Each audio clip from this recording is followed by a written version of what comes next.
Hi guys! Welcome back for my another short unboxing, quick unboxing video and review of my Samsung S25. Nako guys, my favorite itong phone. Then by the end of the video, I will let you know if okay siya to upgrade from S24 to S25 kasi previously I had S24 na pinag-swap ko dito, binili ko siya online and ginamit ko yung extra points ko para maka-purchase ng S25. So, ini-swap ko sa S24 ko. And dagdag points, natira kong points sa online. Ito. So first guys, hindi na ako naka-record ng unboxing for my TikTok kasi yung file is na-corrupt.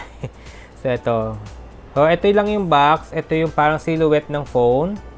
Kita nyo yung shadow. Ito yung gilid. Yan. Wala namang masyado sa box pero ang nipis niya. Ito. Tapos nakuha kong color is navy. Yan. Paborito ko yung color navy tsaka midnight blue. Yan, pang social. Hindi naman. Diba mahilig ako sa pastel color. Ngayon, pagdating sa mga dark color, mga navy color, ayan. Tsaka mga, yun nga, sabi ko, midnight blue. And balik tayo sa box. Super quick unboxing. Nakaseal siya nung pag-unbox ko. So, ito. Ay, pinasok ko na yung resibo dito. Wala namang masyado. Walang free casing. Ito lang siya. Yung Type-C cord. Yan. Type-C to Type-C. Black. And nakatago si SIM ejector pin. Yun lang. Yun lang naman. And then may free siya na travel adapter. Syempre. And then free din siya to. Silicone. Kulay blue. Yan. So, mayroon siya add-ons pag bibili ka. Syempre, hindi free is yung screen protector niya. Anti-blue light na siya. Nakakabit na siya dito. Kinabit ko na siya. And then, sabi ko nga guys, ito free niya.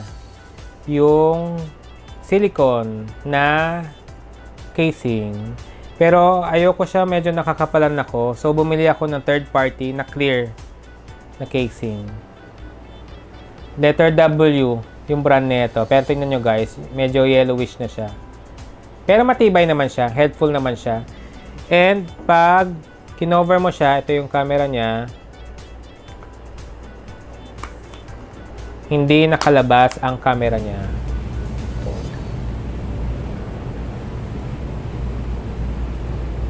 Yan, swak na swak yung casing. And the variant of this phone is 12 GB of RAM and 512 GB of internal memory. So lahat ng S25 sa kahit USA issued siya, ang variant niya for the RAM is 12 GB. Fixed na siya. So yung main display size niya is 6.2 inches with dynamic AMOLED. Ganda no, super colorful yung screen niya. So hindi pa naka-maximize yung brightness niya para hindi ma-overexpose dito sa camera. So yung front niya is glass. Tapos, yung back niya is also glass. And then, the frame niya is made of aluminum. Matibay na aluminum. And yung OS nito is already upgraded to Android 15 One UI 7. So, ang difference nito sa S24 is the chipset. So, the chipset of this phone is Snapdragon 8 EV Elite or Elite. Bagong-bago for this S25. So what's good about this phone is up to 7 major Android update. Wow! So, update lang tayo update whenever merong bago na Android, which is good. Sulit naman sa binayad natin dito sa phone. Diba? And ito guys, so tingnan ninyo, ang nipis niya and magaang siya. Because yung weight nito is 162 grams only. Wow, ang gaang pala niya.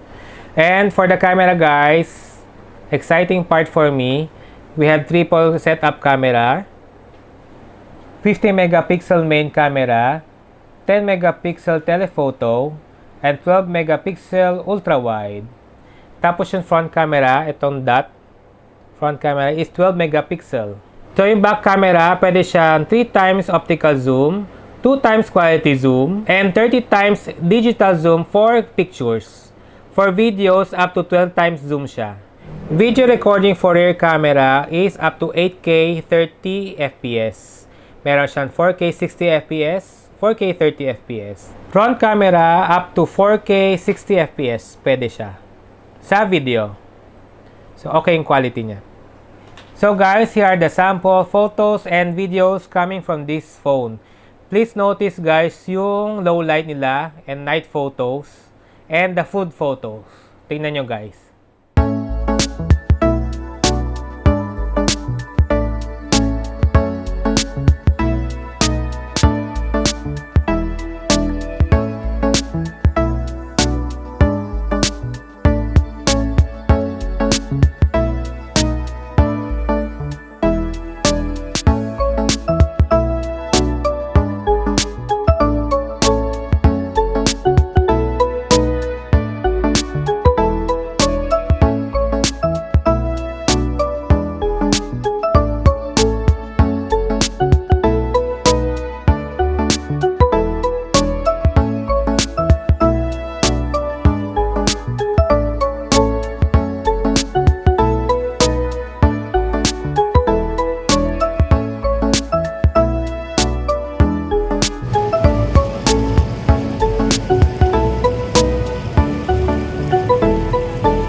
Guys, 60 FPS, 4K.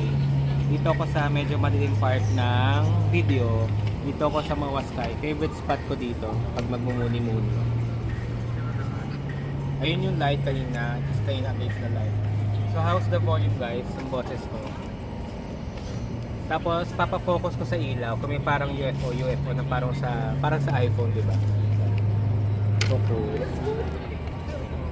Yan guys. Wala, di ba? Just airplane.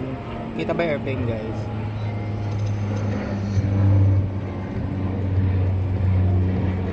So, yun ang video test for low light or night mode. Ganda, no?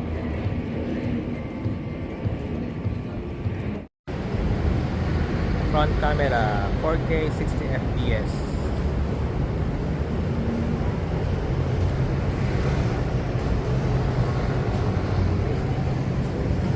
Today is summering. Kainit. I'm sure hindi to makalog. May stabilization. Sana. Okay. Bye. How's the volume? Bye-bye. So, yun guys. For me, nagandaan ako sa quality ng pictures. Wala akong problema din sa quality ng videos. Low light video and low light pictures also. Wala akong problema. I love it guys. It's pwede siya pang travel talaga siya. So para kang pocket camera with very good quality guys. Tapos ano pa ba? Maganda siya sa video, sa low light. And then of course, photo rin sa gabi, sa dilim. So ang ganda if you notice pag zoom mo, maganda pa rin yung quality niya. And then, meron ako guys, sample 8K video, walking, dun ako sa Mall of Asia. Nasa list of videos ko, yung 8K sample nito. Walking 8K video. Sayang, hindi ko to nadala sa Japan. That time, yung phone ko pa sa Japan was S24. Then, habang nandun ako, dun dumating si S25. Sayang, hindi ko siya nagamit. But anyhow, for future travel, maganda siya. Maganda siya dalhin kaysa magdala ka ng ibang compact camera. Ito, maganda siya. Although, gusto ko siyang gamitin for vlogging. Yung S24 na gamit ko rin siya for vlogging. Please go to my other channel, ililink below ko siya. Yung Tokyo Sky 3, ginamit ko S24. Ang problem ko lang sa S24, yung pag naka-front camera ka, yung mic mahina pag malayo. Talagang mahina si mic, yung reception niya. Pag nakaganito siya, arm's length. Pero pag naka-back camera ka, tapos nagsasalita ka while capturing, okay naman yung volume ng mic doon sa S24 while vlogging. Ito.